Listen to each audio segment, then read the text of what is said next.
my boss gives all new managers this packet. It's your first day as a PCM, a profit center manager, and it's probably 30 or 40 years old. It's a photocopy. It's actually photocopied. Two of the pages are upside down.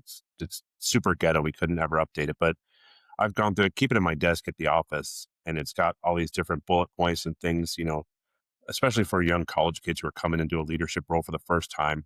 I've run into that numerous times. These kids come in, they're like, this is how we're going to do it. This is how it is. And it's like, you've never led anything aside from maybe grace at your dinner table. So how are you going to come in here and tell these people about a leadership style or what you're going to do? That's, it's foolish. Leading Ain't Easy, the show that cuts through the noise and gets real about leadership. I'm Ryan Calkins, Marine Corps veteran and founder of Reframe and Rise, and I'm here with my good friend and fellow leader, Erny Epley, founder of Bus Pro Network, as we unpack the highs, lows, and hard-earned lessons of what it actually takes to lead with character in today's world. It's not another highlight reel or fluffy leadership pep talk. We're talking about the stuff most people don't, the doubt, the pressure, the people problems, the pivots, and the personal growth that it demands. Because the truth is, leadership looks good on paper, but in real life, leading ain't easy.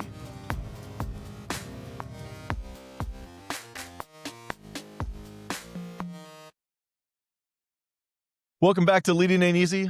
Today, our focus is on being the FNG, the effing new guy. It's about starting over. It's about having to earn trust in a new job. It's leading when you have zero capital, social capital. We do have a guest joining us today. I'll turn it over to Erny to do introductions. Introducing today is a man that has been at the center of my life for about, Matt, when did we meet? Was it 2012-ish? 2013-ish? Yeah, that sounds about right. Golly, I've been friends with you way too long. I was telling Ryan before the episode how we met. We both met in kind of similar ways where within 5 seconds, you guys insulted me. And for anybody that knows me, that's my love language. I'm like, oh, I like this guy. And I think you called me the big ugly guy or something like that. Because it was at a tournament we were running. Years ago, I had this video game company, I guess you can call it. We just ran a bunch of tournaments, played Madden, a couple fighting games. I think we did Mortal Kombat a couple of times, whatever it was. And you were the manager at that time at GameStop? Assistant manager at that GameStop, yeah. Okay, gotcha. And we were setting up and somebody came for the tournament. And I think I had only said 2 or 3 words to you, like, where do we set up? Okay, over here. And then we're going along and he's like, oh yeah, that big ugly guy over there, that's the guy you want to talk to. And then we're right there. I was like, all right, we can get along. And then we've been friends ever since, close as brothers now. And now it was pretty funny. We've got to see each other evolve in not only our personal lives but our professional lives. That's been a huge part of that growth in my life. Not to get too sentimental or anything, but his brother and his father also came along at a time in my life where it was just a lot of chaos swarming around me. And for a future guest, Matt just brought it up yesterday. I want to bring on the Dadmiral on at some point, this podcast, but just sitting at having conversations with him. For those who don't know, Matt Quinn's dad was an admiral, correct? In the Navy. Admiral in the Navy, yeah. Yeah, and just hearing that, being around, having this networking opportunity to talk to his father and just hear the stories that he told right along the formative years of my growth in management in my career was something that was just priceless to me. So want to get all the goosey shit out of the way first and then just introduce Matt. And now you are, go ahead and tell us a little about your title, Matt, what you do on a day-to-day basis. Whoa, we're out of time. We're out of time. I know, I went along too fast. That's my timer thing kept going off and Ernie just kept talking. Apparently it doesn't matter. All right. So my name's Matt. I've been at the current company I work for. I work for a company called Consolidated Electrical Distributors. One of the, if not the largest privately held electrical distribution outfits in the country. I've been at my same branch now for 9 years, been with the company for 10. Started out as an old FNG there, which kind of parlays into this, but we just finished the year. We did 11 million in change in sales out of my branch this year. When I took over, we were doing right around 5 back in 2016. So kind of trial by fire and kind of grow as you go. That's my background as far as that goes. And prior to that, as Ernie alluded to, I was running one of the highest volume or helping run one of the highest volume game stops in California. This is back when they actually sold video games, not just Hot Topic t-shirts and bullshit like that.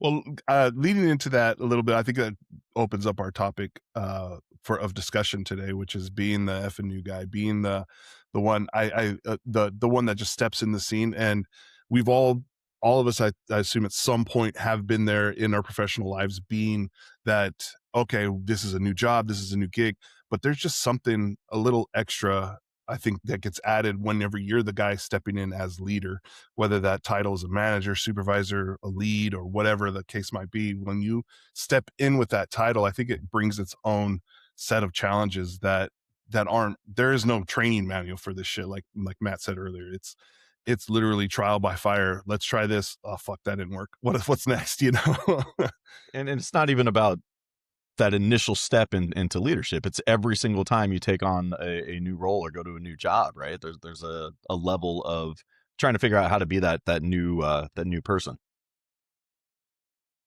No, exactly. I think one of the challenges of this, and you could even experience things like this with being the F and new guy when you're in the same business or same industry, not industry, Jesus Christ, the same agency. All right. If you were a lead and then you're stepping up to supervisor, while even though you're working with the same folks, you're still the F and new guy. That's now all of a sudden you're calling these shots and making decisions that can have a significant impact on the team around you. So there's more than just coming into a new agency or a new place of employment as F and new guy. Yeah. One that I had recently was, after almost 7 years of working in the solid waste industry with waste management, I went to a small consulting firm that focused on collection operations, basically for municipalities and exclusively for municipalities, right? So they did everything from contract reviews to operations reviews, which is where I was brought in as kind of my specialty, to finances, procurement, negotiations, basically the entire thing, everything a city would need in order to have solid waste collection. And I came in as a expert in solid waste collections, but the consulting field was completely brand new. I had no idea what the hell I was doing. So I could be an expert in kind of, one silo. It was kind of shut up and observe everybody else and try to figure out how the hell this consulting thing works. So Matt, talk to us a little bit about what your experience was stepping in, and if I'm not mistaken, you stepped into VES or CE as in a management position, correct? Or did you step in at a lower position? Yeah, so I was recruited many moons ago by a headhunter outfit or whatever for their manager training program, and CED has one of the best in my industry manager training programs. They call it a 2 to 3 year program where you're learning all aspects of the business. And I know it's good because most of our competitors actively try to poach kids who are right out of the program or who are nearing the end of the program off from a big bag of money and shiny title to go work for a competitor. So I know that the proof is in the pudding as far as that goes. But starting out, like I said, in 2015, as I started, I was even old. They typically recruit right out of college. As you're well aware, I was not right out of college in 2015. I think in 2015, I was married, had a house, and all 4 of my kids were functioning at that point. So I was not fresh out of college. I was looking for something when I went and joined CED. And it is definitely one of those things where when my current boss first interviewed me, he asked me, "What do you know about electrical? What do you know about electricity?" And I was like, I'm going to be real honest with you, man. I know how to plug in my phone. I know how to turn on a light. I don't know shit else about electricity. And I thought that was like the end of it. He's like, "Okay, we can teach that." And I was like, all right, that's new. So from my standpoint, coming into this, once I got in the door and then realized now I'm in an adult job, as you call it, a career type job or whatever, that eventually I'm going to be leading people that are old enough to be my father or even my grandfather, dudes who have been in this industry there was a guy, Shuey was his last name. God rest his soul, cantankerous old sales guy. I've been doing it for 40 years. And I'm like, I'm going to have to be in charge of a guy like this. Why the hell would this dude ever listen to a single damn thing I ever had to tell him about literally anything ever? And that was probably early on a recognition of it wasn't just him. There was him and another one and another one, and another one. And then wherever I ended up was going to be same thing. Guys who've been doing this as long as I've been alive or longer. Because when I started at CED, I would have been 33. So, you have guys who are in the industry at 30 or 40 years, and now I'm going to tell them what to do. Yeah. Okay. Cool story, bro. Tell it again. So one of the things that you said in the outset kind of got me is you basically stepped into an environment where you've now been there for what, a decade or so, and you've doubled the sales output. So something you're doing there is right. Something is making sense. So there is some kind of buy-in there. So going from who the hell am I and why am I, how am I going to get this buy-in from this guy who's been in this industry, as long as I've been alive? And I said in the interview, I don't know shit about this, what were some of the steps? What were some of the early learning lessons or learning opportunities that you came across to go from, I don't know shit, to now we're doubling our output from when I first came on board?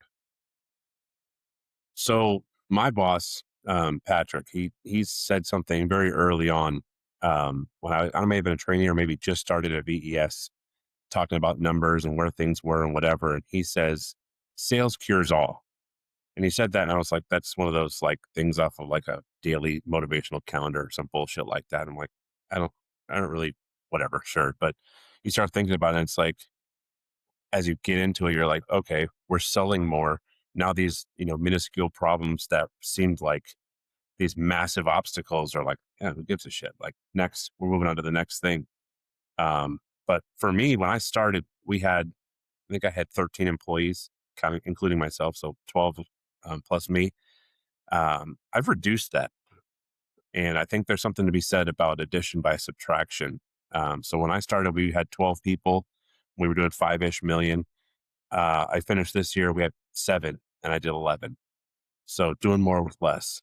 And that gets your buy-in that you talk about all the time, where it's like, hey, look, you're not just the delivery driver. You're not just the counter guy. I need you to be more than that. I need you to, and that's how you get a buy-in, right? Is now you're important. Now I need you to do not just this one thing, this. And now they have to be bought in, because if they're not, their counterparts are, take them out to deep water and drown them kind of thing. Well, now their counterparts are going to do it for me. I don't even have to do it, because, hey, dude, you're not pulling it all on this load, and we need help. So that kind of triggered a thought in my head. I had a conversation with your brother Kevin, who works with you. You love the word triggered, by the way. I watched some of your podcasts. You say triggered more than any person I think I've ever met outside of the media. God bless you, Ernie. No, it's okay. So that spawned a thought. How about that? Yeah, that works. Talking to your brother Kevin about this, and just BSing about life and work and everything. And he was saying, like, the environment we have here, to your point, a lot of those problems, if you will, tend to fix themselves, because guys are going to hold each other accountable. And that's what you want in a team, right? That's what you want really with any team. You take the sports analogy to it. Any good team out there is going to say, hey, we're holding each other accountable. We're not waiting for coach to do it, and so that's one of the tools that I would highly advise people kind of grab onto and put in their toolbox, is building this team of not holding each other accountable in a way to have a gotcha moment, but have them like holding each other accountable with the end goal in mind. Like, what is our objective here? Well, for your objective, it's sales, right? If we all win, if we all sail here, we get a bigger bonus of the profit share, right? So keeping that collective goal in mind really helps folks keep each other accountable in a way that isn't destructive to the environment, what you're trying to do. And I think the only person that could answer how to do that is the folks like boots on the ground, right? Other than trying to give you a path of, and you being the listener, to give you a path of this, like there has to be a way that you figure this out.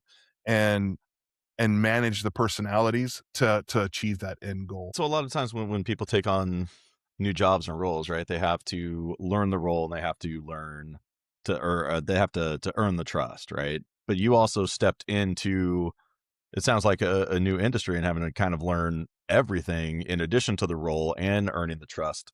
So how did you find that balance? And I guess kind of what was the most challenging thing for you? Was it the earning the trust, or was it trying to learn everything at the same time? No, the trust for me, I mean, as Ernie alluded to, I'm a people person. I don't have a problem walking up to a stranger on the street and either insulting them or complimenting them or whatever to open up some sort of discourse. I have no issues with that. Um, the biggest thing and what I preach, because now I did a good enough job, or my boss gives me these young kids out of college to train them to shadow me at my PC. PC is profit center. We don't call them stores. We just lead with that.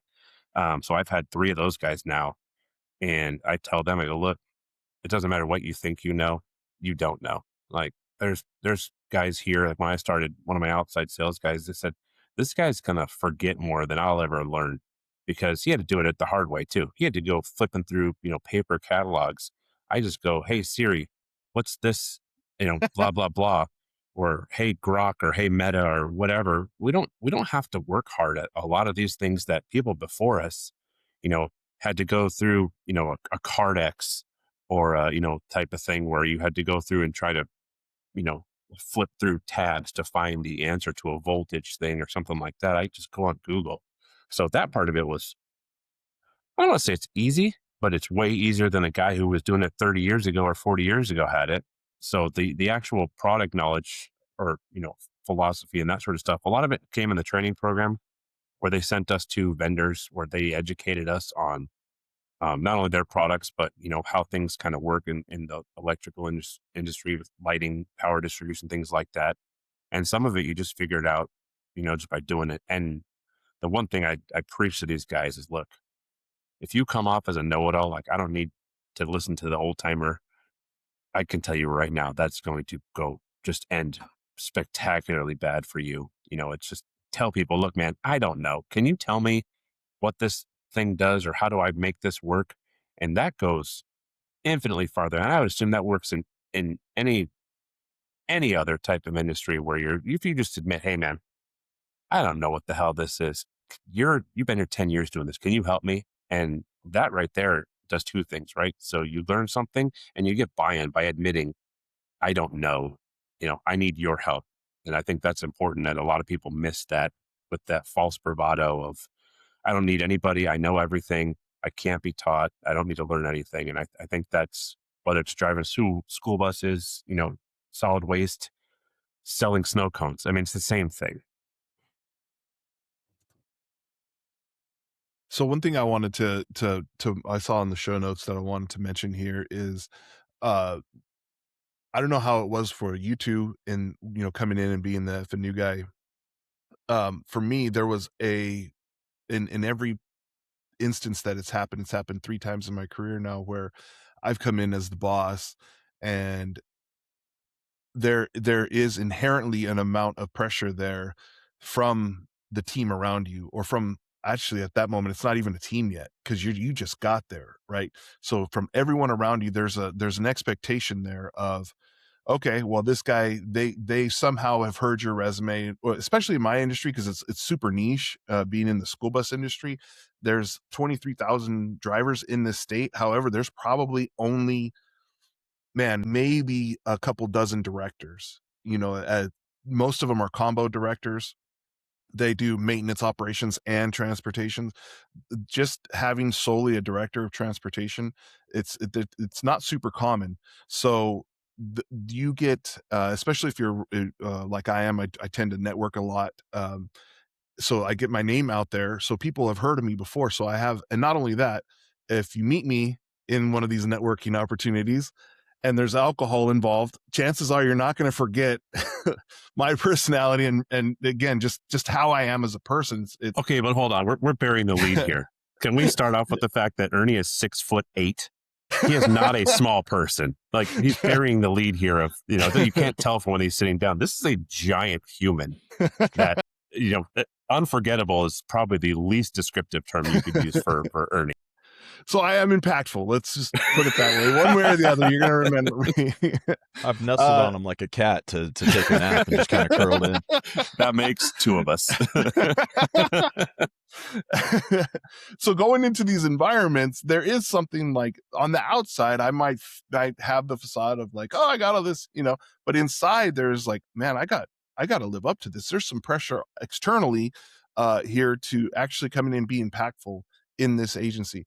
Now that says nothing about the internal pressure that comes on board. Like I've always told people, like, you could say whatever the hell you want to say to me. You're not going to shake me. A, I have friends like Matt and Ryan who keep me grounded. And then B, you're not going to say anything to me that I haven't said in the fucking mirror 10 times over. Right. And not to say that it's just a constant like, but you know what I mean?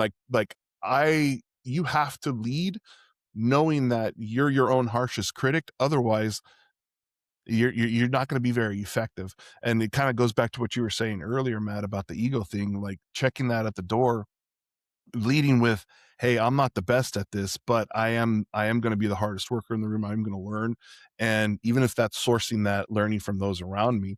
So going back to the pressure part of it, Ryan, I'm curious to see where you were in the balance of things. Cause for me, it was like, the biggest pressure cooker was myself, the internal, like, all right, I'm the new guy, I'm in a new industry, or I'm at a new district in my case, right?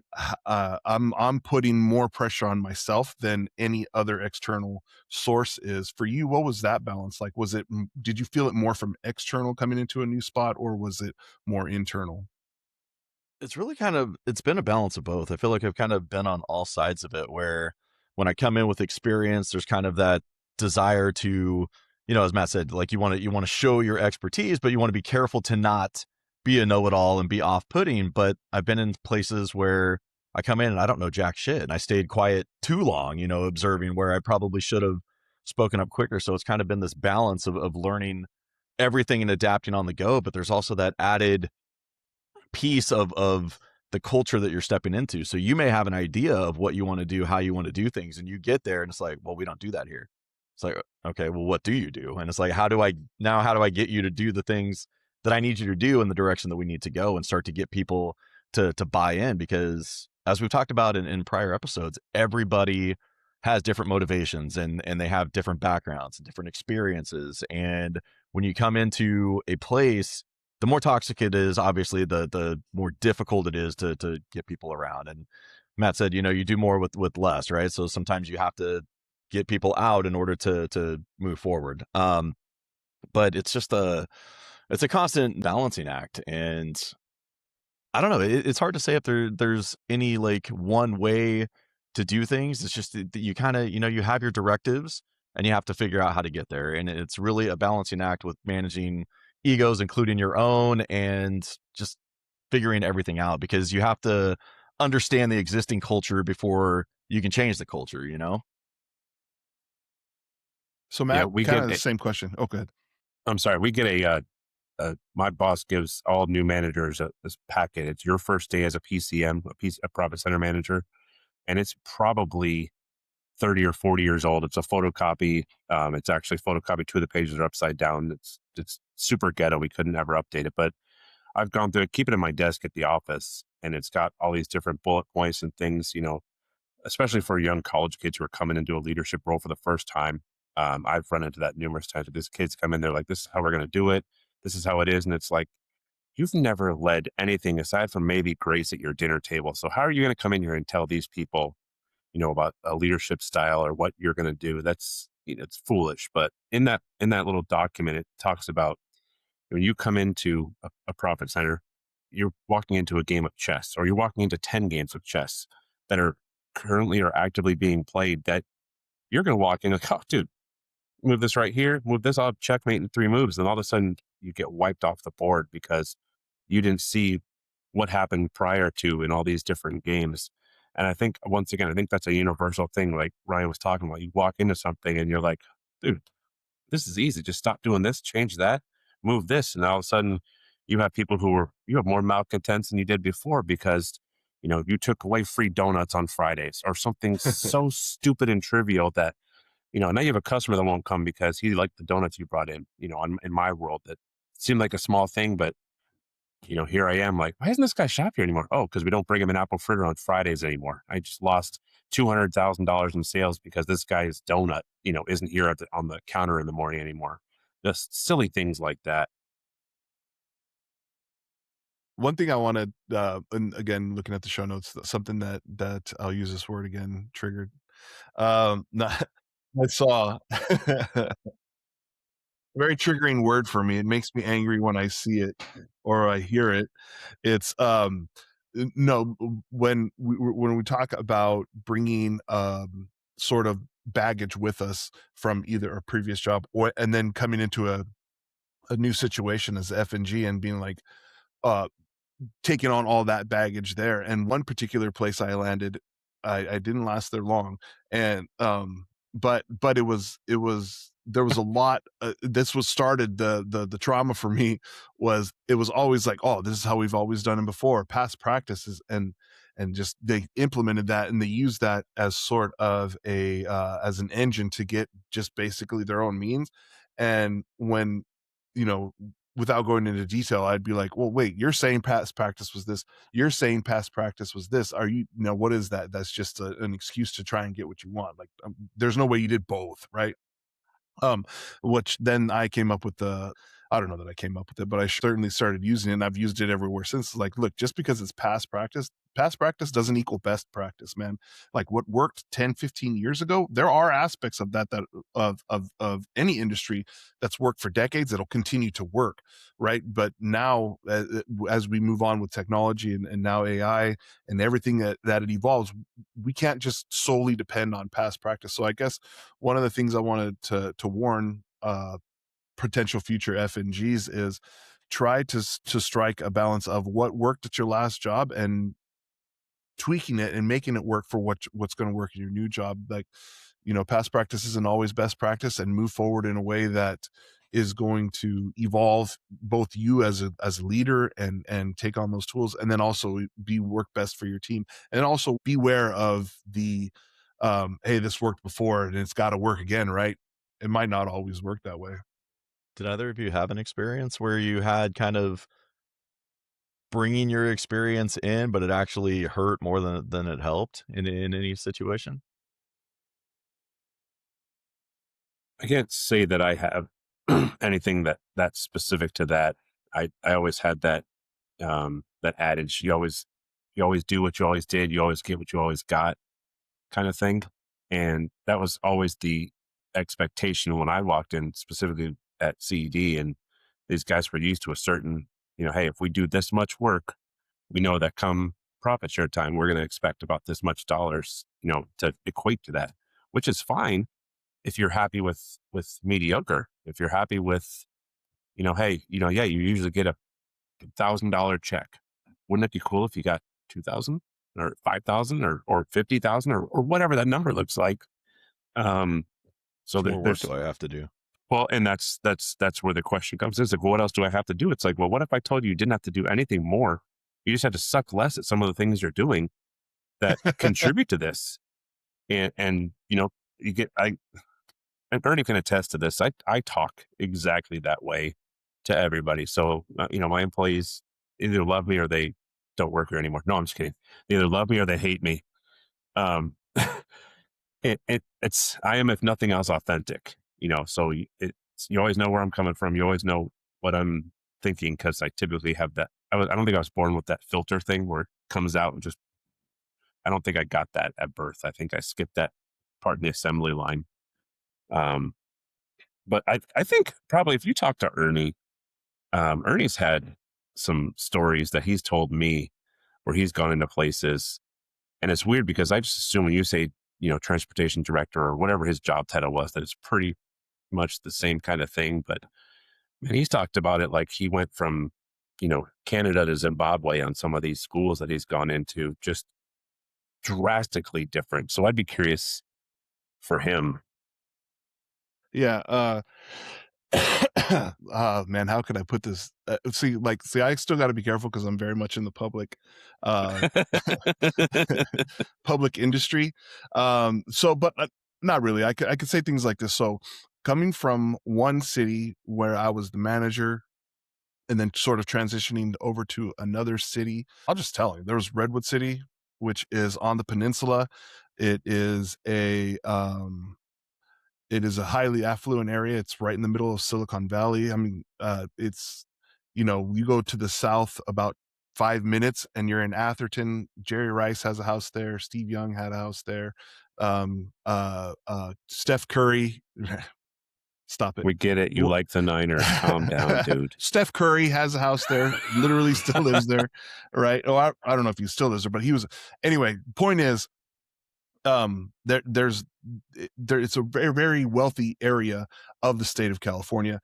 And then going from there to Stockton, California, which is the butt of a lot of ghetto jokes. I'm not making them. I'm not saying anything derogatory about Stockton, not in the public arena anyway. Especially since the Diaz brothers are from. I was going to say, I'm going to stick the Diaz brothers on you if you go and talk trash on Stockton, bro. And okay, straight up, 100%. Keep it at a buck, as the kids say. There are some great people there at that city. There are some phenomenal, hardworking, dedicated people that I still talk to this day. They are the minority, or were the minority, from what I understand. That places they've turned things around. I don't know. I haven't been there. However, my experience there was rough. It is rough. It's a tough area, and I thought, hey, I'm coming from the Central Valley, Fresno, 1A, 1B, right? Fresno, Stockton, not the same. I didn't realize how pampered and how soft I had gotten during my time in Redwood City until I got to a place like Stockton, where, dude, they don't give a shit about like some buzzwords. They don't give a shit about, hey, we're gonna get to synergy here, and synergy is when we're on the same page, you're on the same page. They don't speak that fucking corp speak. And so that's probably the best example I can give, just being flat out with you. And then learning that, hey, these people, these folks, this team responds better to a more authentic what the fuck than a, hey, what's the problem here? How can I help you be more successful? Right. Learning that the very hard way. That'd be like one of the main examples of, hey, what worked in Redwood City ain't going to work here. And then the next step I took, which was from Stockton to my current back here in the Bay Area, learning how like, oh, I can't say that here, right? Like what I was getting away with saying in Stockton, I can't say that here. I got to be much more political. And then plus the new position that I took from Stockton to here was a step up on the org chart, and it was still all part of a team.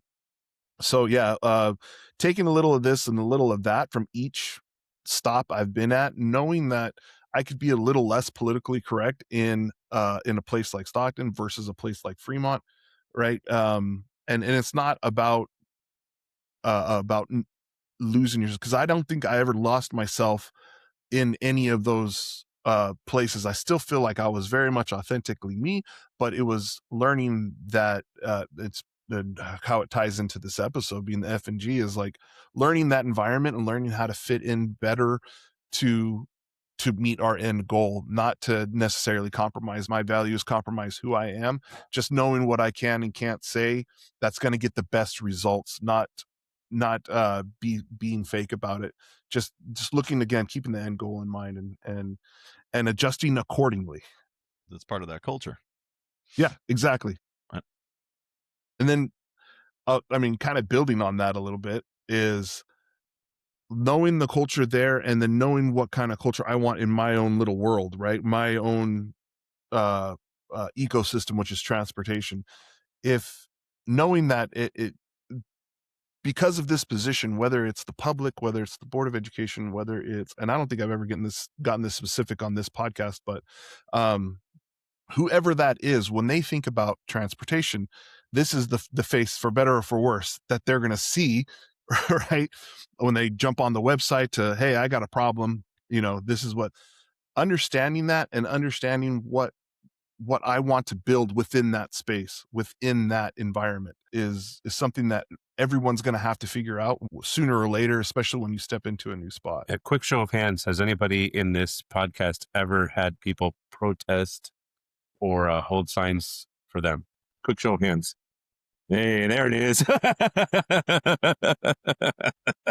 Look, like you said earlier, look, I think I want to build on this. And what's crazy is where I'm at now. I'm fortunate enough that my sister happens to work at the same place as well. And I think it's hilarious how Matt and I are alike in this area, that there's a very, very polar opposite ends of the spectrum reaction you get whenever people see her last name and it's like, oh, Epley, huh? You know Ernie? And she's like, oh yeah, it's my brother. And she gets one of two reactions. Either you'll get, oh, we love Ernie, hell yeah, or they'll get, huh, all right. Now I hate you too. Yeah, so I don't know what that says. I've had these conversations many times with folks that I work with today at the district I'm at. Is, I was talking to one of the directors at another department, and she said the same thing. She's like, yeah, either people love me or hate me. Like, I don't know any other way. I honestly, I'm of the opinion that you're the most effective leader if people love you and people hate you. Like, you're going to have both. You might get some that are, middle of the road, but I've also said the people that don't like me or that hate me, you group them up and just objectively look at the work ethic of either crowd.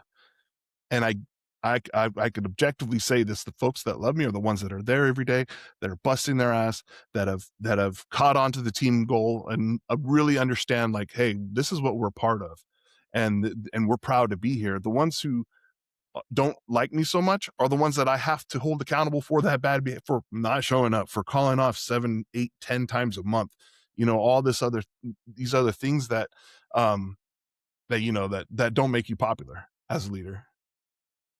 No, I appreciate that. I think since you kind of started the insights and takeaways on the subject of FNG, I think one of the huge things for me is coming in and listening first and foremost, like actually giving people, an ear, and not just listening, but active listening, letting them know and having that engagement. And a lot of times, you come into a new place where somebody has left and things are off. It's just they just want to be heard.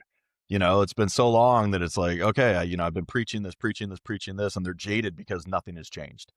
And as Ernie mentioned before, you got to be cognizant of, sometimes the loudest people will try to come in and push their agenda on a new person. And when you act too hastily, things can backfire. So you want to, take a backseat, listen to everybody, and, formulate your own opinions. But for me, one of the big keys in coming into a new role is listening and observing and trying to really figure out what is going on there before you interject. No, 100%. Just to back that up, I've told the story before of just wanting to be effective too fast, and only hearing one side of the equation, and then coming up with the solution that ended up just blowing up in my face. Yeah, totally. Just to reiterate that point, just listen first, and then of course, unless the building's burning down or something, hold your action, hold what you're going to do until you get being the most informed as you can before making that decision. I think listening as the new guy thing it's important. It's one of the first things I did when I started at VES, is just kind of scheduled some time. I did basically 2 in the afternoon where it's like, hey, I don't want to put a time on it because I don't want you to think, hey, I only have 10 minutes to, I have people who have been there for 25 plus years. So I don't want to tell them, hey, you have 10 minutes, just like the guy who's been there for 6 months. So given that time, and it worked well for me. One of my counterparts, he runs a shop right across town from us, bigger outfit, more industrial focused. I think they have 25 employees in that shop. When he first, he started there as a trainee, got promoted, did a couple of jobs, other branches, ended up back in the valley at that shop. And he told me, he's like, yeah, I've scheduled basically Tuesday and Wednesday afternoon where I'm going to give everybody some time to come in and kind of see where things are or whatever. And I kind of looked at him like, 2 afternoons, huh? You have 25 people. Okay. Yeah, that should be. I want to say he was 2 weeks into those 2 days. And by the time he was done, he was like, whoa, all right, well, so you were right about the 2 days. I look, brother, I tried to warn you that you were kind of walking into something there.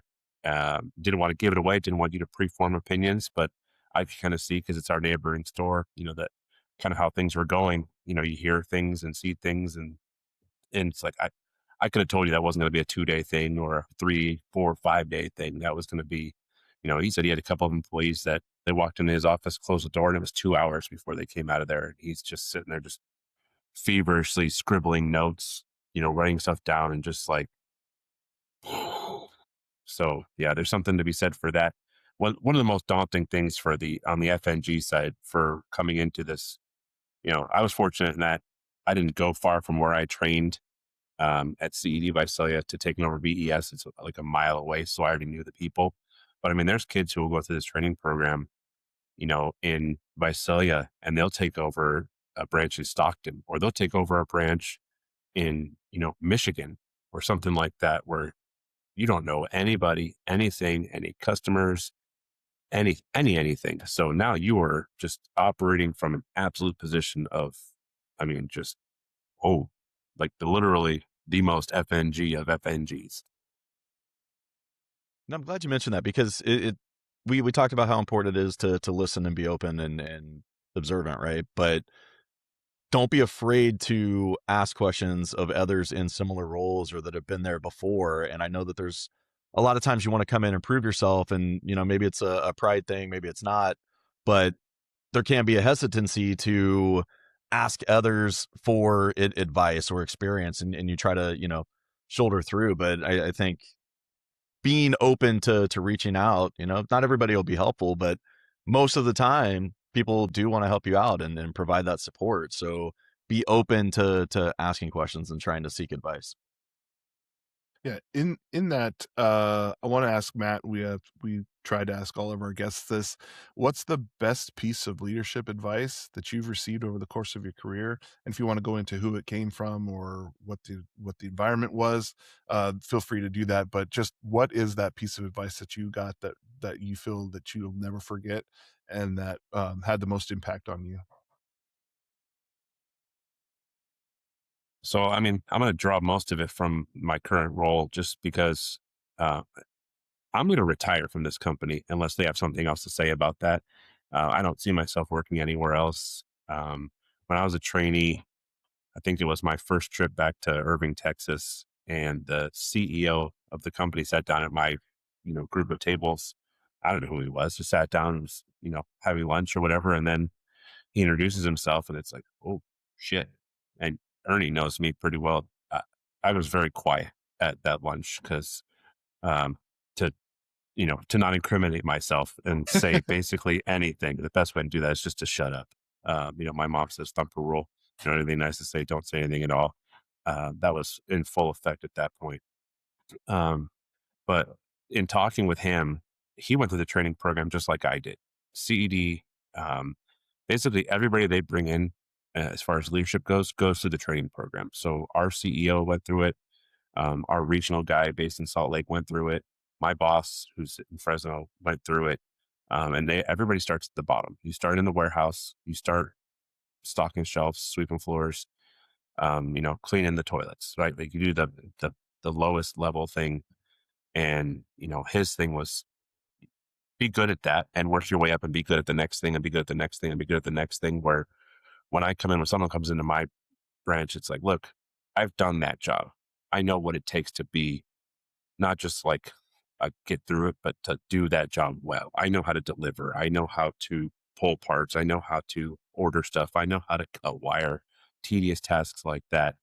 And his thing was just don't forget that, because that's the important part and what kind of brings us, probably the same thing for you, Ernie. I mean, when I first met you, you were just a dumb school bus driver. Now you're just a dumb transportation director. I mean, you're still dumb, but you have a cooler title in an office and you have to wear a tie sometimes now. But the thing that I always leave when I talk to like trainees or younger managers is like, if I can give you one thing of advice, and it's kind of anecdotal, is clean the bathroom. And people look at me like, what are you talking about? I was like, go clean your bathroom at your shop. Most people, someone there probably does it. One of the, lower, warehouse guy or someone like that, but you go do it. Go clean your bathroom. It shows that you're willing to get your hands dirty and do the shitty, literal shitty stuff that other people don't want to do. And, that goes back to when we started in this episode, is being humble and being willing to accept some of those things. And so my last couple trainees is like, hey, clean the bathrooms. Remember that wherever you end up, clean the bathrooms, whether it's here or another job or whatever. Show people that you're willing to, take the trash out, whatever job that someone's like, oh, just do it. Do the job that nobody wants to do. No, that's great advice. All right. Well, thanks for joining, Matt. It was a pleasure to meet you. I'm glad you were able to hop in and discuss the FNG with us. For those of you, if you gained any value in this, you're the FNG right now. You have a new role, a new team, a new environment. Hopefully something that we said, will resonate and help you progress through. If you like what we had to say, please like and subscribe, comment. We'd love to be able to respond, share with others that are in similar positions. And until next time, leading ain't easy. But you don't have to do it alone. Peace out. Thanks for tuning in to Leading Ain't Easy. If something in today's episode resonated, please do us a favor and share it with someone else who leads or aspires to lead. Because honestly, none of us have this figured out, but we can all get better together. If you're a leader or professional feeling quietly stuck in your career, visit reframerise.com. It's a career and leadership coaching firm where I work with veterans and other high achievers to realign their work and lead with purpose. Again, that's reframerise.com. And if you're looking for leadership tools, training, or support for your transportation department, check out Bus Pro Network, where Erny helps school transportation leaders across California build safer, stronger teams. Please subscribe wherever you listen, leave a review, and let us know what topics you'd like us to tackle in the future. And remember, leading ain't easy, but you don't have to do it alone.